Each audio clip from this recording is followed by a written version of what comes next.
In the ancient land of Malwa, there once lived a king named Indradyumna, a ruler of immense wealth, wisdom, and devotion.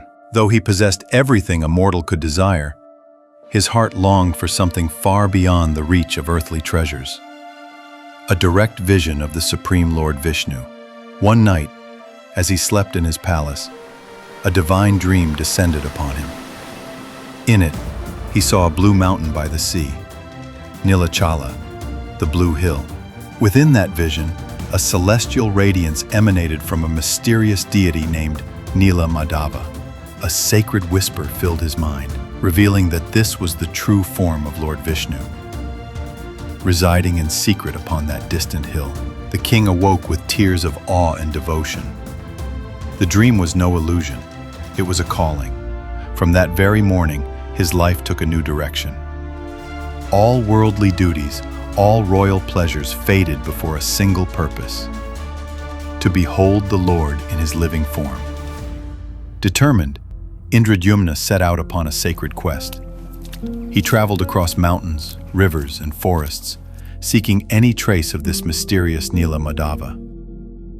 At every ashram and hermitage, he inquired of saints and seers. Some had heard the name whispered among pilgrims, yet none knew where to find him.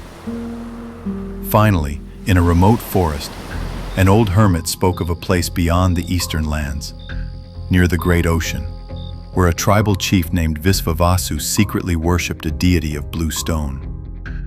The king's heart leapt with faith. He immediately sent his most trusted priest and devotee, Vidyapati, to uncover the mystery of Neel Madhav. Vidyapati set out on his long journey. Eventually, he reached the tribal regions near the coast, where he was received by the humble yet dignified chief, Visvavasu.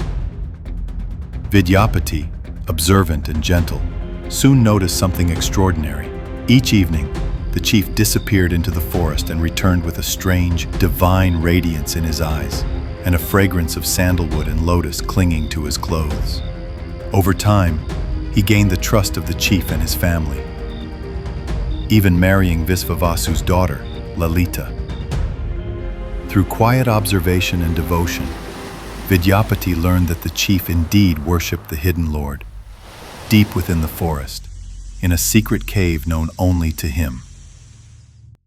One morning, Visvavasu agreed to take Vidyapati with him to witness the deity, but to preserve the sanctity of the secret, he blindfolded the traveler before leading him through winding forest paths.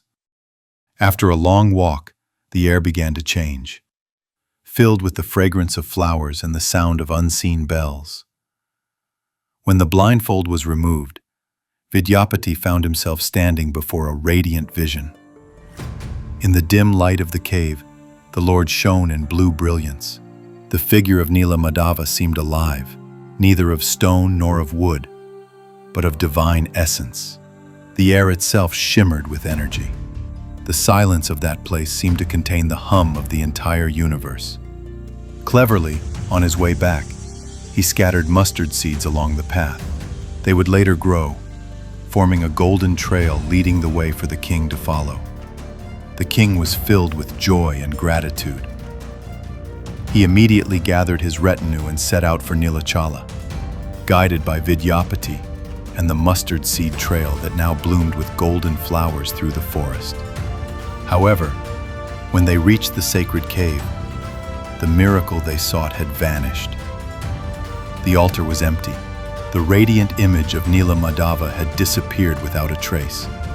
The king fell to his knees, feeling as if the divine vision had slipped away forever.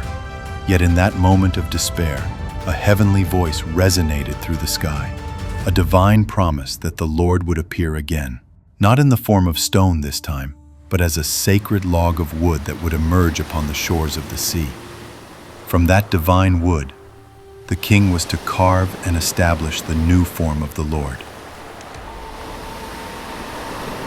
One day, the sea itself seemed to stir with divine intent. From its depths, a massive log of wood floated toward the shore. It was unlike any ordinary wood, glowing faintly, heavy with fragrance, and radiant with unearthly light. Immovable, even by the strength of elephants.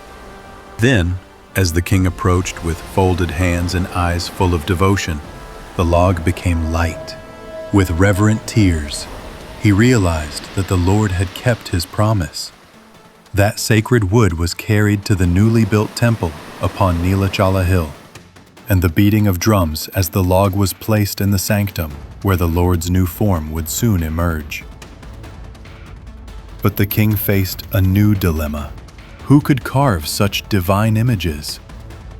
One night, an old carpenter appeared at the palace gates. His face was calm, his eyes luminous with a gentle light. He offered to carve the deities, but he made one sacred condition, that he must work in absolute solitude, and no one must open the door to the chamber until he was done. The king agreed, sensing the presence of the divine architect Vishwakarma himself behind this mysterious visitor. The carpenter began his sacred work. From within the sealed chamber came rhythmic sounds of chiseling and carving. Days turned to weeks as the king and queen waited in devotion. Then one day, the sound stopped. Absolute silence filled the air. The queen's heart grew restless with worry. She feared that the craftsman might have suffered harm. She pleaded with the king to open the door, torn between duty and love. But at last he ordered the doors to be opened. As the door creaked open, a wave of divine light poured forth. Inside the chamber stood 3 wooden figures, glowing with celestial brilliance. Their eyes were wide and eternal, round and full of life. Their limbs were incomplete, their arms unfinished, their shapes rounded and simple. Yet despite this, they radiated an energy so pure that everyone who beheld them felt their hearts overflow with devotion. The king was struck with both awe and sorrow. He had broken his promise, and the divine work was left unfinished. But even as he wept, a profound realization dawned upon him. The figures, though incomplete by human standards, were perfect in their divine essence. It became clear to all that these were the true forms of the Lord, the forms he himself desired to manifest in. King Indradyumna performed grand ceremonies to install them within the temple. The chants of priests and saints echoed through the land. Generations passed, but the devotion never ceased. Each year, the Lord fulfills his promise to be among his devotees during the Rath Yatra, the festival of chariots. As the towering chariots roll through the streets of Puri, millions gather. In that sacred moment, it feels as though the entire universe itself is moving. The Lord and his devotees drawn together by invisible ropes of faith and love. The story of Jagannath is not merely the tale of divine manifestation. It is the revelation of a deeper truth, that perfection is not always found in symmetry, but in surrender.